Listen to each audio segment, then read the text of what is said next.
Fabrication de déo maison, c'est parti. Alors, je commence toujours par tout peser, tout préparer à l'avance. Là, je fais les huiles essentielles et la vitamine E dans un petit truc à part. Et ensuite, je vais utiliser des petits gobelets jetables pour pouvoir peser à la fois la cire, le karité et compagnie. Alors, les propriétés, je vous les ai écrites, ça va plus vite. La vitamine E, c'est un antioxydant naturel, donc c'est un conservateur naturel. La cire, vous avez plusieurs formes de cire, plusieurs types de cire. Il y a même de la cire de soja, des trucs comme ça. Ça, c'est de la cire naturelle, c'est la meilleure. Elle sent, ça sent la ruche, c'est génial. C'est un peu chiant à râper, je vous cache pas. Ok, on pèse tous les trucs. Donc la cire entre 15 et 18 grammes, en fonction si vous voulez un truc très dur, pas hyper dur. Voilà, ça va être à vous de trouver la texture qui vous convient.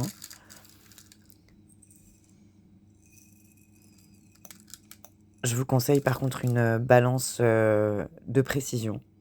Sur Amazon, ça doit coûter entre 10 et 15 balles, par exemple.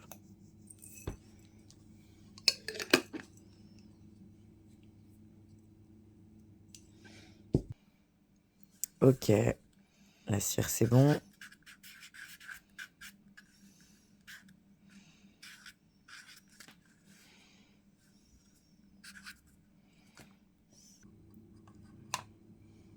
Ensuite, le karité. Alors le karité, ce qui est génial, c'est que ça fond entre 30 et 35 degrés, donc sur la peau, ça fond direct.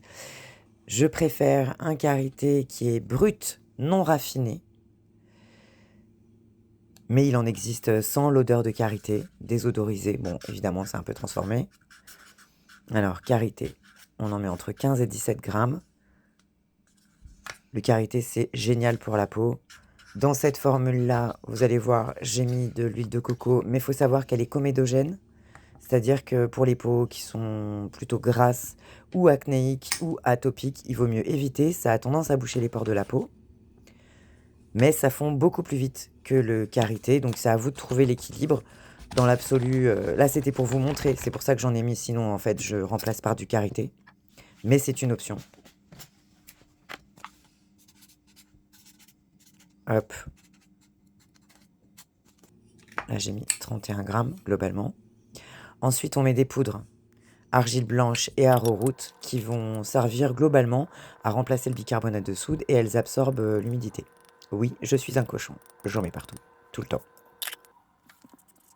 Off, allez, 30 à 33 grammes, les deux combinés. Donc en gros, j'ai fait moite-moite.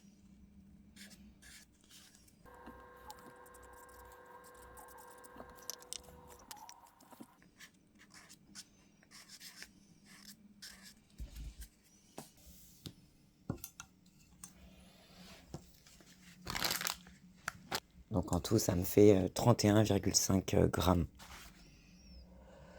Ensuite, la base de parfum, ça c'est de l'alcool ARO. Ça sert à faire des parfums. C'est un peu une base.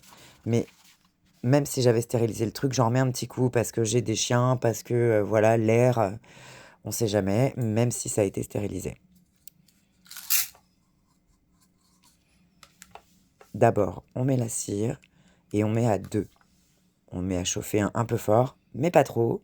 C'est juste parce que, bon, c'est quand même le truc le plus dur à faire fondre. Et ensuite, on va baisser le feu. C'est juste pour la cire. Les petits contenants, alors vous en avez sur plein de sites très connus comme Aromazone ou Amazon. Mais il y a aussi d'autres sites. Après, je vous cite les plus connus, mais vous allez trouver. Celui-là, je l'avais trouvé sur Amazon, mais ils ne le font plus. C'est con, il est en 20 millilitres. C'était un bon format à voyage. Sur Amazon, vous allez trouver le plus petit des trois. Il existe encore. Et le grand, je l'ai acheté chez Amazon. Alors, selon les formats, il y en a qu'on remplit par le haut, d'autres par le bas. Vous pouvez aussi récupérer des anciens du commerce. Par exemple, celui-là de chez la marque de chez Dove, vous connaissez. Le tout, c'est de garder la petite opercule et de vraiment, vraiment bien les laver. Vous allez avoir besoin donc d'un petit entonnoir pour ceux qu'on remplit par le cul. Le tout petit se remplit par en haut. Très simple. Mais ça va vous gonfler peut-être parce qu'il ne se dévisse pas tout à fait jusqu'en bas. Et voilà, c'est vrai que ça fait une petite contenance. Mais pour le sac à main, c'est quand même le top. Et le petit fouet, ça va être surtout pour mélanger les poudres. Après, vous pouvez prendre, je sais pas, un petit bâton, ce que vous voulez. Mais c'est vrai que le fouet va bien mélanger les poudres. Beaucoup plus qu'avec un bâton, vous allez galérer. Et moins on chauffe, moins on perd les propriétés au final du beurre, de la cire et compagnie. Voilà, maintenant on attend que tout fonde. Paf, les beurres, la coco. Et après, on va passer aux poudres. Donc, il faut bien faire dans l'ordre indiqué, hein. Voilà, le fouet, c'est quand même vital. Et les huiles essentielles et la vitamine E que hors feu. Et c'est là qu'on se dit, ah, heureusement que j'avais préparé mes huiles essentielles, parce que là, on n'a vraiment pas longtemps avant que ça fige pour pouvoir finaliser le mélange et le fait de transvaser dans les contenants. Ok. Et là, faut plus attendre. Ça fige très vite, ça a tendance un peu à bouchonner, donc faut faire au plus vite. Et là, on a un peu de perte de produit, puisque ça fige.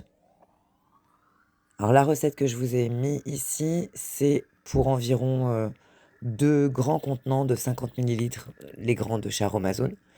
Mais comme il y a un peu de perte, voilà, j'ai préféré faire plusieurs contenants pour vous montrer, un grand, un petit et un pot. Et j'en ai mis trop dans le grand. Normalement, il faut s'arrêter là, là où il y a mon ongle, tout en haut de la base. Ensuite, on met au frigo. Et voilà, le lendemain matin, avec les petites étiquettes. Bon, le process pour faire les petites étiquettes plastifiées, je vous cache pas que c'est un petit peu long, un petit peu chiant. Voilà, et puis vous faites pas une montagne de ce truc. C'est vraiment pas compliqué. Si moi j'y arrive, il y a quand même une très très grande majorité du monde qui peut le faire. Voilà. Je vous fais des bisous, à tout bientôt. Je vous fais des bisous, je vous souhaite une bonne fabrication de déodorant et à tout bientôt.